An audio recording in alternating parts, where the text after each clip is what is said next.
Sabrina Brown. Thank you for joining us. Topping the news tonight, the Leslie Maycock murder trial came to a close yesterday. After hours of deliberation, a jury found Dudley Sade Jr. guilty of armed robbery and not guilty of murder. His co-accused, Cordero Wallace, a.k.a. Cordero Miller, was found not guilty on both charges. Tonight, Wallace and his attorney are speaking out. They are appealing for police officials to conduct proper investigations in the name of justice. Shashina Roll reports. Cordero Wallace says he spent the last 5 years in Her Majesty's prison for a crime he did not commit. On Tuesday, a 12-member jury found him not guilty on murder and armed robbery charges. Now he says he's seeking justice. He says while he was locked up in prison for a crime he did not commit, he lost his business, his sense of self, and what's even more disheartening, he was not there when his father died. Cordero Wallace was charged along with Dudley Sade with the murder of businessman Leslie Maycock and armed robbery. He was found not guilty on both charges. It's time overdue. It was a joy. Like I say, I had one or two little doubts. When I get not guilty, he said, yeah, we win this one. I thought he would have got a not guilty verdict also, co-accused. So I can't see if you didn't bring him guilty for the murder, you should bring him guilty for the armed robbery, because they seen it happen, it happened at the same time, and I saw the murder occur through the armed robbery, so it didn't make no sense. His attorney Osmond Johnson says once he read over Wallace's files, he was compelled to take this case, adding that there was not one shred of evidence that in any way linked him to this crime. We have a young man who has spent half a decade of his life, who has lost 5 years on the basis of no evidence at all, in respect to a crime which on the face of it should have been clear to anyone involved he did not commit. How many others are incarcerated right now on the basis of crimes that they simply did not commit? Wallace says being remanded in Her Majesty's prison for 5 years was no joke. See a lot. It's rough still. It's grace to God I survived. Johnson believes the criminal justice system must be tightened. Proper investigations must be carried out by police officials and without the use of excessive and intimidating tactics. But by adopting poor policing tactics, you almost ensure as well that many persons who may be guilty of these offenses walk free, are questioned, and then released. And we have to improve the standard. It was a big win for attorney Osmond Johnson and an even bigger win for justice. Wallace says he's grateful that his attorney never stopped fighting. His mother, Loretta Duncombe, is also overjoyed. To God, if he battled, he wasn't giving up. You know? He battled was well fought. So, thank God for him still. It's a joy that's bubbling on the inside. I really can't express with word, but then I thank God. I thank God because God always make fulfillment on the promises that He make. And I would like to say to all the mothers out there who have sons in Fox Hill Prison, I know you have that gut feelings to know whether they're innocent or guilty. I encourage you to fight for your sons. Don't give up on your sons. Don't give up on your children. Because as long as there is life, there is hope. When Wallace was arrested, he was just 21 years old, and on Friday he celebrates his 26th birthday. He says he has no major plans. He's just thanking God for life and freedom. Shashina Roll, ZNS Network News. Now, attorney Osmond Johnson and his client Cordero Wallace plan to file a constitutional claim by the end of September. A traffic accident on East Atlantic Drive has left a 36-year-old man dead. Reports say the incident occurred on Monday shortly before 8 p.m. involving a black Yamaha motorbike which was traveling south along East Atlantic Drive by a male rider and a 1991 black Lexus that was driven by a female. They collided at the junction of Tamarind Street. The rider of the motorbike received injuries about the body and was taken to the Rand Memorial Hospital, where he died on Tuesday. This matter is under investigation. In other news, she's a perfect example that hard work and determination pays off. Asiya Robinson received several scholarships, and she's on her way to study in the People's Republic of China.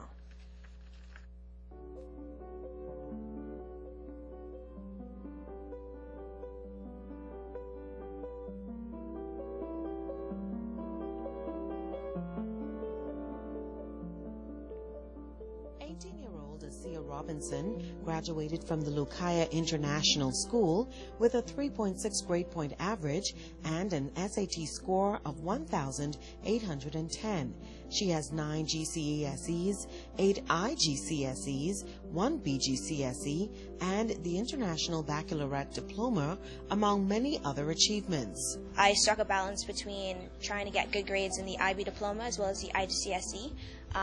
With my golf and my music, and also in the last, I think, about 3 years, my service in the community. Asiya, who is also musically inclined, credits her parents' deep involvement for her success. School was never a problem. I'm self-motivated, so I can keep on track with that. And it's also about you. You have to decide if you want it, if you're going to push hard enough for it. I know a lot of people say they don't have the time, but if you want something bad enough, you have to make the time to be able to accomplish it.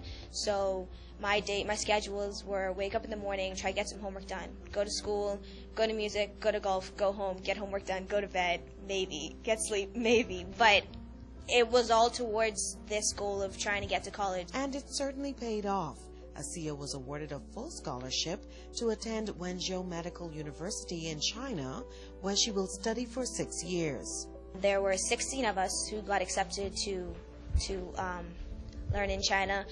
There were 5 of us who got the 6-year program, and I hopefully will be pursuing a bachelor's in biomedical engineering. This outstanding high school graduate also received several other scholarships, including the Lyford Key Foundation Scholarship, the Bahamas Academic Scholarship, and the Georgette and Wallace Groves Foundation Scholarship. Asiya's father, Reynold Robinson, is proud of his daughter's remarkable accomplishments.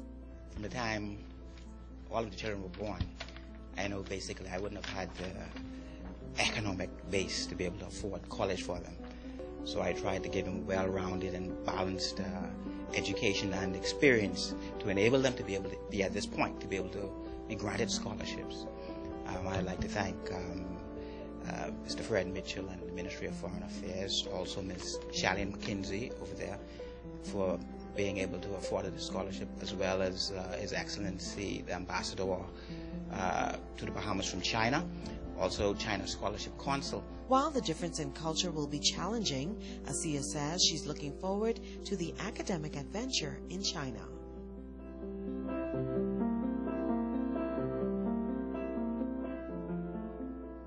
Remember the name Brittany Burrows? That's the high school student who was suffering from a rare form of cancer and was featured on ZNS News.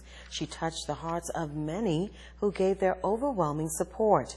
Well, sadly, Brittany lost her battle with cancer, and tonight her family is saying thank you to the community for their love and support. Shashina Roll has that story. I would really like to thank the community for supporting Brittany to help me to get her over there. And I appreciate everything they have done for her. And I know Brittany would appreciate it too, because we planned to come back together to thank the community. So it's only me now.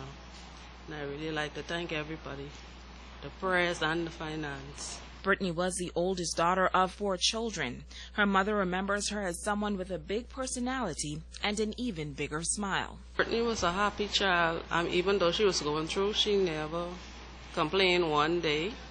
The doctors and the nurses were so proud to be there, her nurse and her doctor. They said that's the best patient they ever had, because they're not used to people saying yes, ma'am, and no, ma'am. They're not used to that. So. And she was the strongest patient they ever had walk through their door. So she fight. She fight to the end, but God knows best. Brittany was diagnosed at the young age of 16 with osteosarcoma, a form of cancer. As a result, her arm had to be amputated, and sadly enough, she died 4 days before her 18th birthday.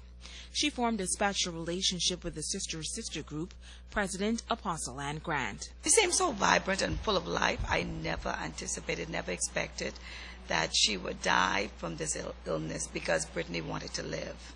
And she had plans to live. But like the mother said, God knows best. And we give him all the praise. However, the experience with Brittany has encouraged us to go into the schools and to really begin to have a greater impact with the students, to heighten the awareness of cancer. We tried our best. We raised funds. We tried to uplift her spirit. But in the end, God knows best. So we simply want to extend our gratitude to those persons who liaisoned with us to help out as much as we possibly could. As she came back to school, full of spirit and ready to go, and that last treatment we thought, okay, she would be back to us this year. Apparently, it was not to be. Dorothy Colley has battled cancer since 1998. She says meeting young Brittany has changed her life. I have never been so encouraged by anybody like I've been encouraged with Brittany. She's truly my hero. And I pray that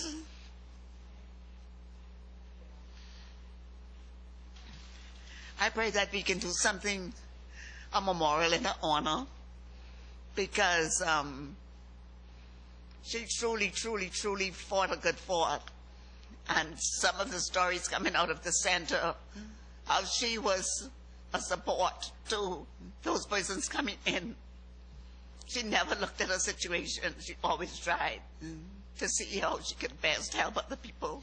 Now, Brittany was scheduled to graduate last semester, but because of her illness, she was unable to do so.